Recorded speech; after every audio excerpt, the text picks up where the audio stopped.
Journey with Yogi masters இன்னொரு episode நம்ம பார்ப்போம். வாங்க, யோகியார் தாசன் கிருஷ்ணாஜி தமிழகத்துல வந்திருக்கிறாரு. வணக்கம் ஜி. வணக்கம் வணக்கம் மந்திரி வழியும். ஓம் சொல்லுங்க. எனக்கு முக்கியமாக நீங்கள் இந்த குருமார்கள் பற்றி பல குருமார்கள்கிட்ட நீங்கள் சந்திச்சதா சொல்லியிருக்கீங்க. நம்ம பேசும்போது சில காலம் சொல்லியிருக்கீங்க. இப்போ உங்களுக்கு சித்த வைத்தியத்தில் ஒரு குருன்னு சொன்னீங்க. சித்த வைத்தியத்தில் இருக்கிறது இன்னும் கொஞ்சம் நீங்கள் சொல்ல வேண்டியது இருக்குது. யார் யாரெல்லாம் நீங்கள் இது பண்ணியிருக்கீங்க, தொட்டிருக்கீங்க அப்படின்றதும், மற்ற குருமார்கள் யாரெல்லாம் நீங்கள் சந்திச்சிங்க அப்படின்றதெல்லாம் கொஞ்சம் சொன்னீங்கன்னா, என்ன இருக்கு, யார்கிட்ட என்ன கற்றுனீங்கன்றது தெரிஞ்சிக்க முடியும். சரி, எங்க எஸ்டேட்ல இப்போ இப்போ அங்க நீங்க கிராமம் சொல்றீங்க, நாங்க எஸ்டேட்னு சொல்லுவோம். மாசத்துக்கு ஒரு மாதிரி தமிழ் படம் திரை கட்டி ஓட்டுவாங்க ப்ரொஜெக்டர்ல.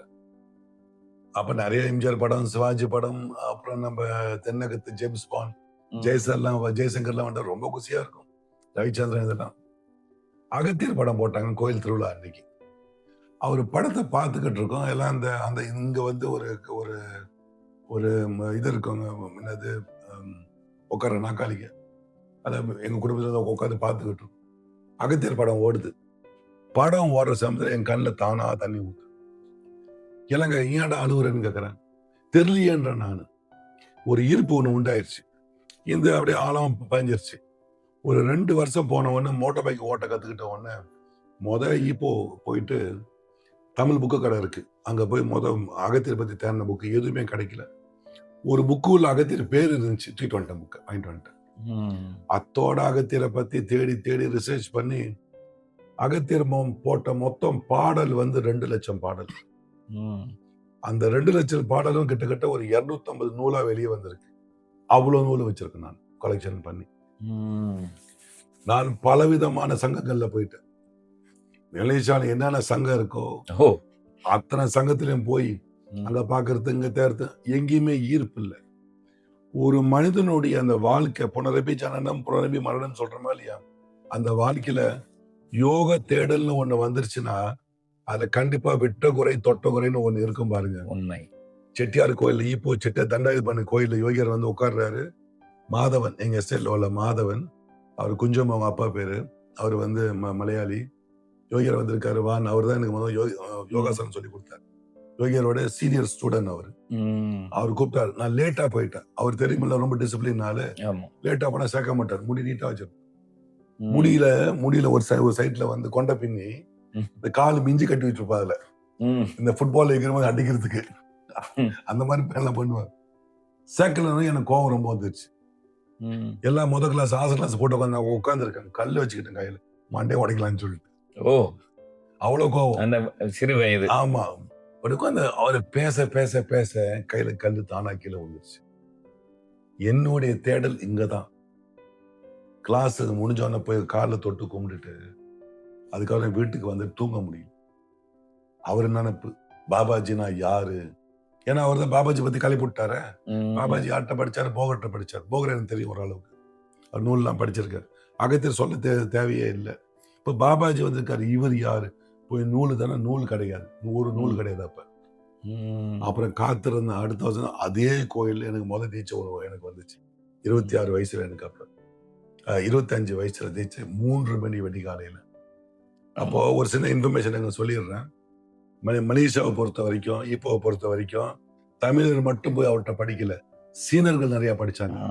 அதுல இன்னைக்கு மகளும்பு சாப்தாங்கன்னு கச்சாங்கன்னு ஒண்ணு இருக்கு. அந்த போஸ் வந்து என் பேட்ச்ல படிச்சாரு. அவர் வந்து இப்போ ஒருத்தர் இருக்காரு, ரோலன் ஒருத்தர். ஆமா, ரோலன் இங்க இருக்காரு பூச்சாங் சென்டர்ல. இப்படி வந்து நாங்க அவர்கிட்ட படிக்க போகும்போது அதிகமான ஈர்ப்பு பாபாஜி மேல. பாபாஜி பத்தி புக்கை படிக்கிறது, அகத்தியர் பத்தி புக்கை படிக்கிறது. இப்படிதான் எனக்கு தீனி போடுற ஒரே ஒரு குரு யோகி ராமையா. அவரு பேச ஆரம்பிச்சா மெஸ்மராஜ் அப்படியே உட்காந்துரு. அவர் ஒரு விஷயம் சொல்லுவாரு பாருங்க. பேசுவேன் இடகலையே சந்திரகாந்தம், பிங்கலை ஆதித்தன் நாடியாச்சுன்னு. நான் சரத்தை பத்தி படிச்சுக்கிட்டு இருக்கேன். அவரு ஒரே பாடல்ல அவ்வளவு பெரிய இதை உள்ள அடிக்கிடுவாரு. இவர் எங்க இருந்து இதெல்லாம் எடுக்கிறான்னு போய் ஆட்டோமேட்டிக்கா, ஐயா எந்த நூல் எடுத்தீங்க, நூல் உடனே அந்த நூலை போய் வாங்குறது. நூல் கிடைக்குது இல்லையா, காசு டிக்கெட் எடுத்து நேரம் தமிழகம் போறது. தாமரை நூலகம் அவர் பெரும் தொண்டு பண்றாங்க. அவர் எஸ்.வி. ராமச்சந்திரன் அவர் தான் அந்த நூல் ஆசிரியர், தொகுப்பாசிரியர். இன்னைக்கும் அவருடைய வாரிசுங்க வாரிசுதான் இருக்கு. நானும் பண்ணிக்கிட்டு இருக்காங்க. சித்திர நூல்லாம் அங்க இருக்குது, தாமரை நூலகம். ஆமா. அந்த இடத்துக்கு போய் என்ன காலேஜ்? சாலிகிராமம். சாலிகிராமம். அந்த இடத்துல இப்படி வந்து எனக்கு ஈர்ப்பு கொடுத்தவர் வந்து நம்ம கண்டிப்பா யோகி ராமையா கொடுத்திருக்காரு. பாபாஜி மேல அவ்வளோ ஒரு ஈர்ப்பு ஏற்பட்டு நிறைய விஷயத்தை இன்னைக்கு படிச்சுக்கிட்டு இன்னைக்கு ஒரு சின்ன பேரு புகழோட வாழ்ந்துகிட்டுக்குன்னா முழுக்க முழுக்க பாபாஜி யோகியார் சொல்லி கொடுத்த கிரியா யோகம். நீங்கள் என்ன சொன்னாலும் மறுக்கவே முடியாத ஒண்ணு. ஆமா, அப்படிப்பட்ட ஒரு ஆசான் கிடைக்கிறது மிக சர்வ மிக நிச்சயமா. கடினம். ஆனா என்ன ஒண்ணு, மீண்டும் அவர்தான் பிறக்கணும். ஆமா, அதுதான் உண்மையான நிலவரம். யோகி ராமையா கிட்ட படிக்கணும்னா டிசிப்ளின் இஸ் வெரி இம்பார்ட்டன்ட். நிச்சயமா. எக்ஸ்ட்ரீம்லி இம்பார்ட்டன்ட் அவர்கிட்ட டிசிப்ளின். அவர் ஒரு நாள் இப்போ உட்காந்துட்டேன், மணி 3 ஆச்சு 4 ஆச்சு, சாப்பாட்டுக்கு விடுவாருன்னு பார்த்தா சாப்பிடல. யோகியார் சாப்பிட போயிட்டு வரட்டுமா? ஒரு நாள் சாப்பிடல செத்தையா போயிருவேன் அப்படின்னாரு.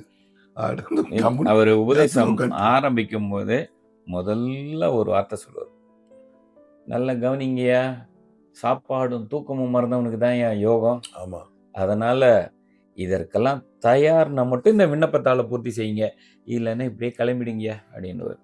அப்படிதான் நான் படிக்கிற காலத்துல 5 நாள் தீட்சை, 6 நாள் தீட்சை. அவர் வாங்கிய தட்சணை வெறும் மலேசிய ரிங்கிட் 16 வெள்ளி.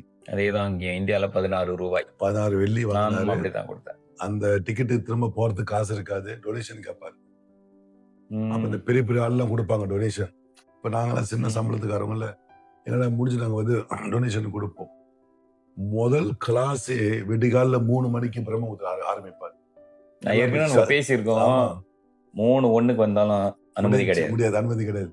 சட்டையெல்லாம் கழட்டி போட்டு அப்பதான் அந்த கொசு இருக்கு பாருங்க, பெரிய பெரிய கொசுவா, இந்த World War II ஜப்பான்காரன் கமகாசி அடிப்பா தெரியுமா, கூப்பிடு குத்தும். எம்மானும் என்னய்யா கொசுவையா அவர் எதற்கும் கவலைப்பட மாட்டார். பொறுத்துக்குங்கய்யா அப்படின்னு. அது அதோட வேலையை செய்யுது, நீங்க உங்க வேலையை நீங்க பாருங்க. எங்க வேலை என்ன, கொசு கடிச்சவரு சொரியிற வேலை தான் எங்க வேலை. ஆனா அந்த கண்டிப்பு தான், அதுதான் இன்ன வரையில் நம்ம பெருமையா அவரை வந்து சொல்லிட்டு இருக்கோம்னு சொன்னா, ஆமா, இந்த கண்டிப்பு இல்லைன்னா நமக்கு வந்து இந்த இப்போ நமக்கு இருக்கிற அந்த ஞானமோ, அவர் கொடுத்த அறிவு, அதெல்லாம் திரும்ப பேச முடியும் அப்படின்னு சொன்னா அவர் கொடுக்கிற விதம். ரொம்ப பேர்த்துக்கு நீங்க பாத்தீங்கன்னா அகத்தியர் தெரியுது, போகர் தெரியுது, நந்தி தேவர் தெரியுது, சிவவாக்கியர் தெரியுது, தேரேசர், எல்லா சித்திரம் பத்தி நூல் வந்திருக்கு. ஆனா பாபாஜியை பத்தி நூல் முதல்ல போட்டவர் அவர் நம்ம யோகி ராமையா. வடநாட்டுல வந்து யோகானந்த ஜி போட்டுக்கிற ஆட்டோபயோகிராஃபி ஒரு 2 பக்கங்கள் பாபாஜின்னு, மகாவதார் பாபாஜின்னு அந்த குறிப்பு கொடுத்திருக்காரு. இன்னைக்கு வந்து அவரை பத்தி நிறைய தெரிஞ்சுக்கிட்டா இந்த ஜேர்னி வித் யோகி இந்த ஒரு வீடியோவில் வந்து நம்மளோட பேசிக்கிட்டு இருக்கோம். அது நீங்க வந்து யோகியாருக்கு சீனியர் மாணவர் வேற, அதனால தான் உங்களை உட்காந்து நான் பேட்டி எடுத்துட்டு இருக்கேன். என்னோட அனுபவம் நான் வந்து சொல்லிக்கிட்டு இதுல வந்து இருக்கிறோம். நம்ம மென்மேலும் அவரை பத்தியான இன்ஃபர்மேஷன்ஸ் வந்து இந்த ஒரு காணொலி மூலமா நம்ம மக்களுக்கு தெரிவிக்கணும். நிச்சயமா. பாபாஜி வந்து வாழும் சித்தர், இன்னும் வந்து ஸ்தூல தேகத்தோட வாழ்ந்துகிட்டு இருக்காரு. இதுல ஒரு முக்கியமா சொல்லணும் என்னன்னா, இப்ப கூட சமீபத்துல இப்போ நடந்த ஒரு உபதேசம், அதுக்கு முன்னாடி உபதேசத்துல கூட எல்லாரும் பல இடங்கள்ல இருந்து வந்து உபதேசம் வாங்கிக்கிறாங்க. எல்லாம் தங்களை குருவாக்கிக்கணும்னு முடிவு பண்ணிடுறாங்க. அந்த எண்ணத்தோட தான் வந்து உபதேசம் வாங்கிட்டு இங்க கிடைக்கிற கொஞ்சம் செய்தி, அங்க கிடைக்கிற கொஞ்சம் செய்தி, எல்லாத்தையும் கலந்து அவங்க வந்து ஒரு குருவாகணும்னு உட்காந்துடுறாங்க. அது குரு என்ற அந்த ஸ்தானத்தை அடையிறது எவ்வளோ கடினம். குரு என்றால் இருளை நீக்குவார்னு அர்த்தம். இவங்களே இருள்ல இருந்து கொண்டு மற்றவங்களுக்கு எப்படி ஒளியை கொடுக்க போறாங்கன்னு தெரியல. யோகியார் வந்து அதை ரொம்ப ஆணித்தரமா சொல்லுவார். நான் வந்து போஸ்ட்மேன் உத்தியோகம் தான் ஏன் பார்க்குறேன். அந்த எளிமை வந்து கண்டிப்பா வராது. இப்போ மூச்சுக்கு மூச்சு பாபாஜின்ற நிலையில இருந்தவர். குருன்னு சொல்லிட்டீங்க. அகத்தியர் புலத்திய மகரிஷிக்கு வந்து ஒரு பாடம் சொல்லிக் கொடுக்கல. புலத்திய மகரிஷி கேட்கிறாரு அகத்தியர்கிட்ட, குருவென்று சொல்வது யார் யார் குருன்னு ஏத்துக்கலான்னு சொல்றாரு. அகத்தியர் 4 லைன்ல செய்யுள்ல வந்து போடுறாரு. குருவென்று சொல்வதை தான் யாரை மைந்தா, யார குருன்னு சொல்லுவேன். குரு முடிக்கும் பெரியோரே குருவம் ஆகும். குருவை கொல்றவன் இல்ல, முப்பு குருன்னு ஒரு மருந்து இருக்கு. யாரு இதை முடிக்கிறானோ அந்த மருந்து சாப்பிட்டா மரணம் இல்லை. குரு முடிக்கும் பெரியோரே குருவும் ஆகும். இவ்வளவுதானா, இதுக்கு வேற எதுவும் இல்லை கேட்கிறாரு. அடுத்த லைன் சொல்றாரு, குவலயத்தில் கூடலியா வைத்திருப்போனும் குருவுமாகும். இந்த உலகத்துல எவன் ஒருத்தன் ஜெகஜோதியா 400 500 வருஷம் வாழ்ந்துகிட்டு இருக்கான் பாருங்க, அவனை குருன்னு சொல்லலாம். ஏன்னா அவன் 1வது லைன்ல முப்பு குரு தான் முடிச்சிருப்பாங்க. அடுத்த லைன் சொல்றாரு, குருவென்று சொல்வதைத்தான் யாரே மேய்ந்தா குவிந்தெழுந்த வாசி நிலை கண்டவனும் குருவும் ஆகும். ஏன் ஒருத்தன் பிராணயாமத்துல பெரிய ஆளா உட்கார்ந்துருக்கான் பாருங்க, அவனு குருன்னு சொல்லலாம். அடுத்த லைன் சொல்றாரு, குருவென்று சொல்லுவைத்தான் யாரே மேய்ந்தா பாவவினை அற்றவனும் குருவும் ஆகும். யார் பாவினை போக்க முடியும்?